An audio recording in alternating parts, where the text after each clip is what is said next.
Halo, perkenalkan nama saya Maria Yohana Gabrielsasi dengan NIM 2110062 Prodi Sistem Informasi. Di video kali ini saya akan mempresentasikan hasil kerja dari kelompok kami, yaitu kami dari kelompok 13.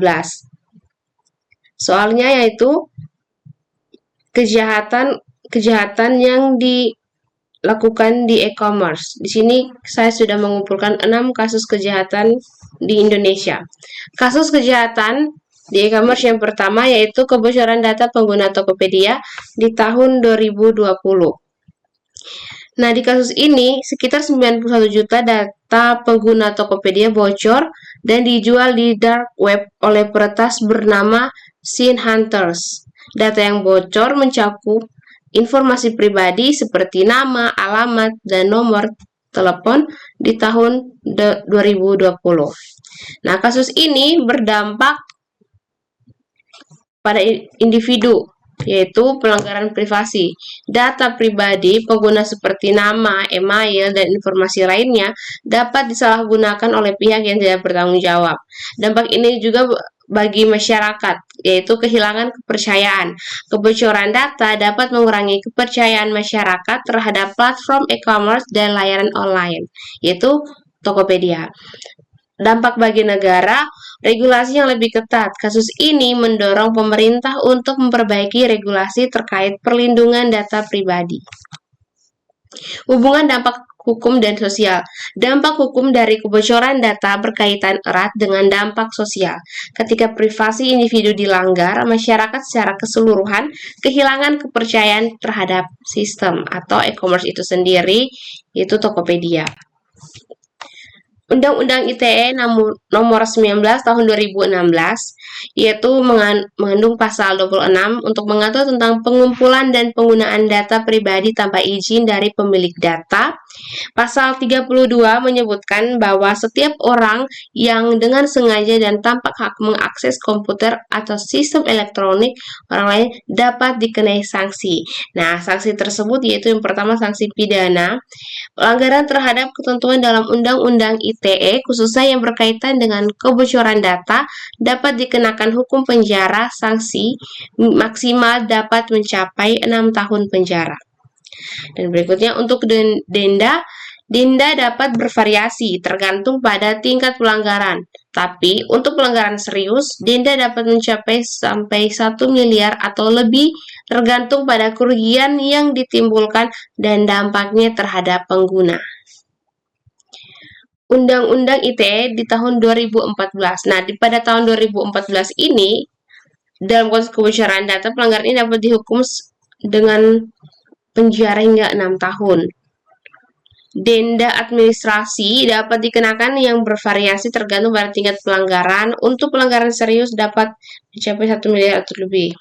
Pasal-pasal yang mengatur di tahun 2014 ini yaitu pasal 32 mengatur larangan akses tidak sah ke sistem elektronik yang relevan jika data bocor akibat akses ilegal. Dan yang kedua pasal 26 mengatur tentang pengumpulan dan penggunaan data pribadi tanpa izin yang menjadi dasar untuk menuntut penyelenggara yang gagal melindungi data. Sekian untuk kasus yang pertama. Kasus yang kedua yaitu remaja 19 tahun peretas situs tiket.com dan raup hampir 1 miliar. SH dan mengaku ada 2 dari 4 tersangka pembobolan situs jual beli tiket online tiket.com yang masih berusia 19 tahun. SH mengatakan ide membobol situs itu diutarakan MKU dari awal. Mereka menentukan situs tiket.com sebagai sasaran dan membobol server maskapai Citylink. Salah kata dari salah satu tersangka, saya masuk ke salah satu server milik tiket.com, saya buka ternyata ada satu file penting, saya buka file ternyata bisa dapat username dan paspor tiket.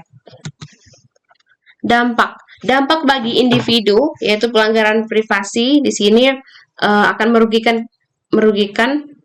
pengguna yang terpengaruh mungkin kehilangan uang mereka jika transaksi terkait tidak aman. Yang berikutnya adalah dampak bagi masyarakat kekhawatiran keamanan, masyarakat menjadi lebih waspada terhadap keamanan data pribadi dan transaksi online yang dapat mempengaruhi perilaku belanja mereka. Berikutnya, dampak bagi negara. Kejadian ini dapat merugikan sektor pariwisata dan e-commerce yang berpotensi menurunkan pendapatan negara. Hubungan dampak hukum dan sosial.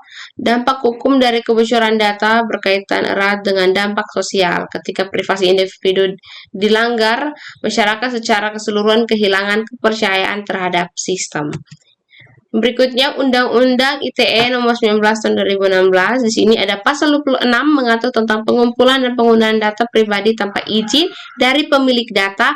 Berikutnya, pasal 32 menyebutkan bahwa setiap orang dengan sengaja dan tanpa hak akses komputer atau sistem elektronik orang lain dapat dikenai sanksi. Sanksi pidana, pelanggaran terhadap ketentuan dalam Undang-Undang ITE, khususnya yang berkaitan dengan kebocoran data, dapat dikenakan hukum penjara, sanksi maksimal dapat mencapai 6 tahun penjara. Berikutnya denda. Denda ini bervariasi tergantung pada tingkat pelanggaran. Jika pelanggarannya serius, maka denda bisa mencapai 1 miliar. Tergantung pada kerugian yang ditimbulkan dan dampaknya terhadap pengguna. Undang-Undang ITE di tahun 2014 juga di sini menganut pasal 32 mengatur larangan akses tidak sah ke sistem elektronik yang relevan jika data bocor akibat akses ilegal. Yang dimaksud sini mereka mengakses dari website tiket.com untuk mendapatkan email password username-nya. Berikutnya, pasal 26 ini mengatur tentang pengumpulan dan penggunaan data pribadi tanpa izin yang menjadi dasar untuk menuntut penyelenggara yang gagal melindungi data. Dalam konteks ini, penggunaan data pelanggar ini dapat dihukum dengan penjara 6 tahun dan mendapatkan denda. Untuk pelanggaran serius, denda dapat mencapai 1 miliar atau lebih. Sekian untuk kasus 2. Kasus yang ketiga adalah data cermati dan Lazada bocor, e-commerce dan fintech incaran peretas. Data pengguna perusahaan teknologi finansial atau fintech aggregator cermati dan e-commerce Lazada diretas. Berdasarkan riset Palo Alto Network, kedua sektor ini memang sangat diincar para peretas atau hacker.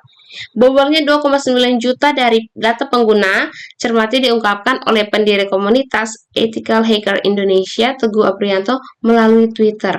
Informasi yang diretas berupa nama lengkap, email, alamat, nomor ponsel, rekening, pekerjaan, nomor induk kependudukan, nomor pokok wajib pajak atau NPWP, hingga nama ibu kandung pengguna.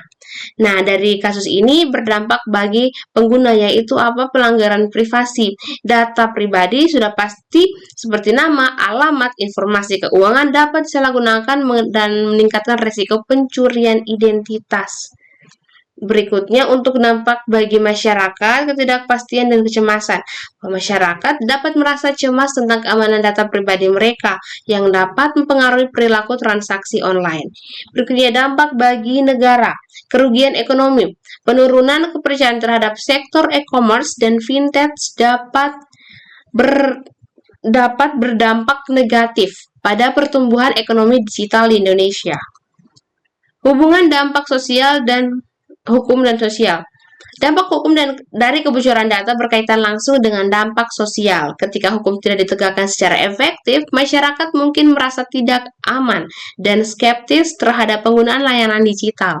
Di sisi lain, penegakan hukum yang kuat dapat membantu membangun kembali kepercayaan masyarakat.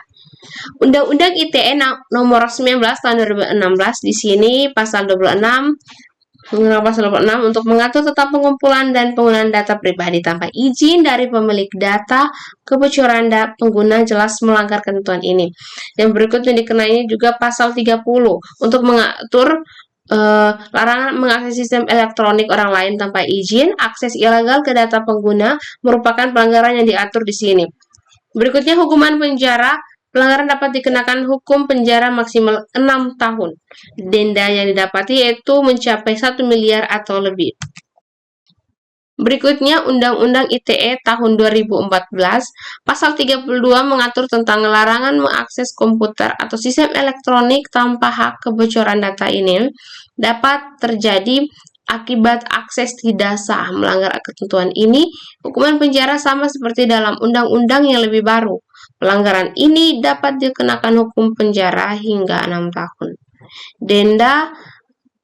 Denda juga dapat dikenakan meskipun rincian spesifik mungkin kurang jelas dibandingkan dengan undang-undang yang direvisi. Baik, sekian presentasi saya. Untuk kasus berikutnya, untuk 3 kasus berikutnya akan dilanjutkan oleh teman saya. Sekian dan terima kasih. Baik, di sini saya atas nama Valentino Rendia Putra ingin melanjutkan presentasi dari teman saya. Kasus yang keempat yaitu Bukalapak diserang peretas, pengguna diimbau ganti paspor. The New Hacker memberitakan data dari Bukalapak yang dijual peretas di situs dark web Dream Market mencapai 13 juta akun. Namun Bukalapak belum menginformasikan jumlah tersebut. Dark web atau web gelap adalah sebutan untuk bagian dari dunia maya yang tidak terindeks di mesin pencarian seperti Google. Dan untuk mengakses diperlukan program atau otoritas khusus seperti. Sementara itu, pengamat IT Ruby Alamsyah mengatakan jutaan akun Bukalapak yang dijual di Dream Market merupakan data lama dari tahun 2017, jadi kemungkinan sebagian akun telah berganti paspor. Katanya, Ruby menambahkan pencurian saldo baru bisa dilakukan jika pemilik akun sejak 2017 belum pernah mengganti paspor. Langkah yang perlu dilakukan menurut Ruby adalah segera mendeteksi akun-akun yang telah dicuri. Setelah itu Bukalapak segera memberitahukan langsung ke pemilik akun untuk segera mengganti paspor. Di sini dampak yang didapatkan yaitu yang pertama, dampak bagi individu, pelanggaran keamanan akun, penggunaan berpotensi kehilangan akses ke akun mereka dan informasi pribadi yang tersimpan termasuk data keuangan. Kemudian dampak bagi negara, kebutuhan regulasi yang lebih ketat. Insiden ini dapat mendorong pemerintah untuk memperkuat regulasi dan kebijakan terkait keamanan cyber dan perlindungan data pribadi. Dampak yang ketiga yaitu dampak bagi masyarakat, kekhawatiran keamanan. Masyarakat menjadi lebih waspada terhadap keamanan data pribadi mereka dan mungkin lebih berhati-hati dalam berinteraksi online. Kemudian hubungan dampak hukum dan sosial. Dampak hukum dari serangan ini berhubungan erat dengan dampak sosial. Ketika hukum tidak ditegakkan secara efektif, masyarakat mungkin merasa tidak aman dan skeptis terhadap pengguna layanan digital. Penegakan hukum yang kuat dapat membantu membangun kembali kepercayaan masyarakat terhadap platform e-commerce. Kemudian di sini Undang-Undang ITE nomor 19 tahun 2016 yaitu yang pertama pasal 26 mengatur tentang pengumpulan dan penggunaan data pribadi tanpa izin dari pemilik data. Kebocoran data pengguna jelas melanggar ketentuan ini.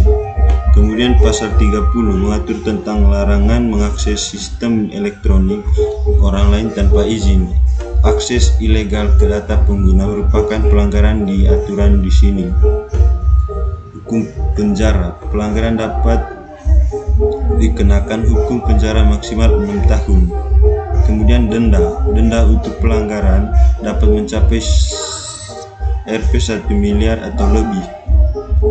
Kemudian di sini Undang-Undang ITE tahun 2014 pasal 32 mengatur tentang larangan mengakses komputer atau sistem elektronik tanpa hak.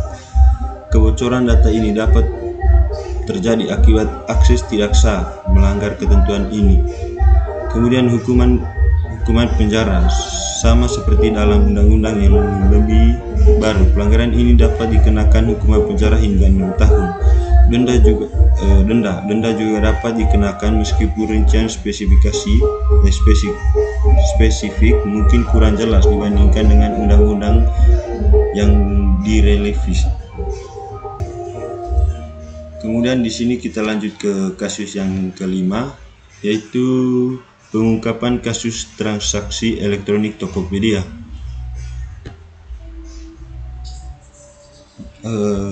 Di sini aksi tersangka mengakibatkan kerugian pengelolaan Tokopedia lebih dari 400 juta. Kabid Humas Polda Banten AKBP Sinto Silitogang menunjukkan tersangka serta barang bukti kejahatan berdagang transaksi elektronik ITE saat ekspos di Mapolda Banten, Serang, Banten, Rabu 15 bulan 9 2021. Jajaran Polda Banten berhasil mengungkap kejahatan manipulasi transaksi elektronik dan meringkus 4 tersangka. Pelakunya masing-masing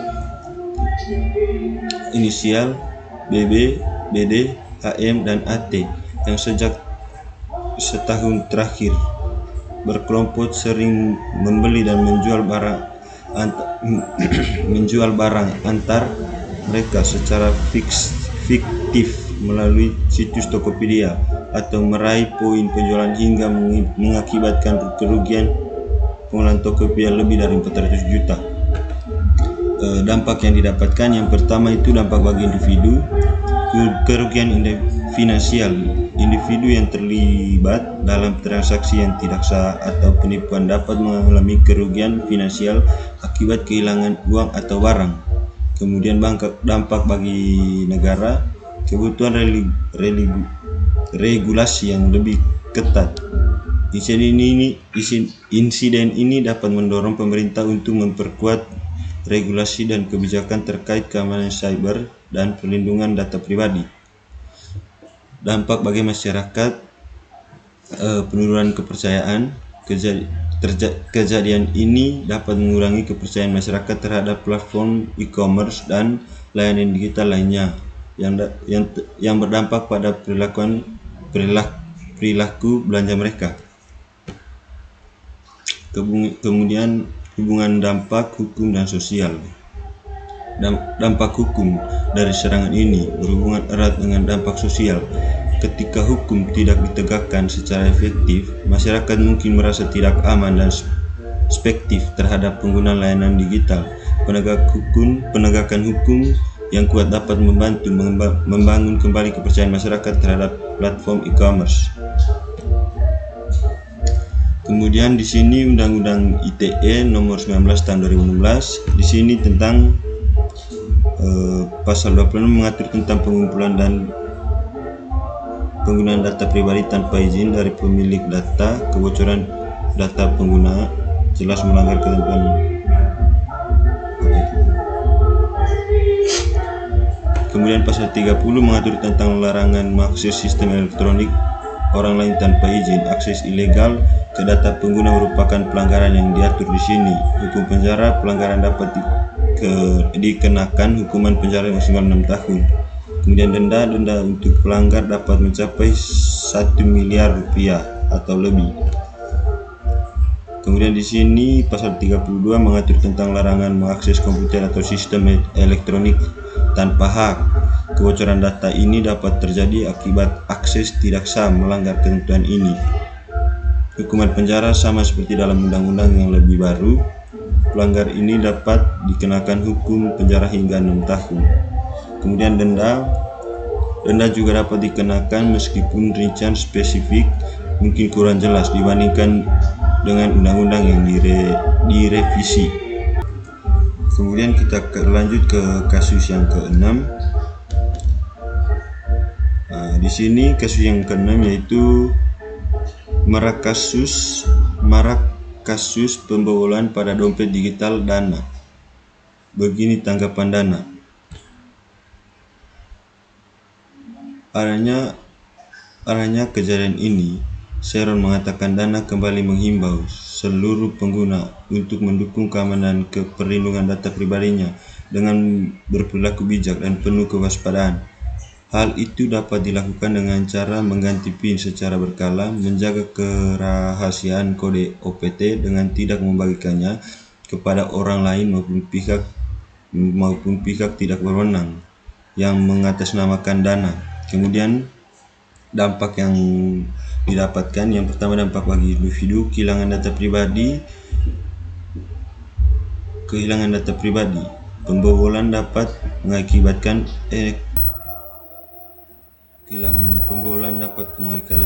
exposure data pribadi, meningkatkan risiko pencurian identitas dan penipuan.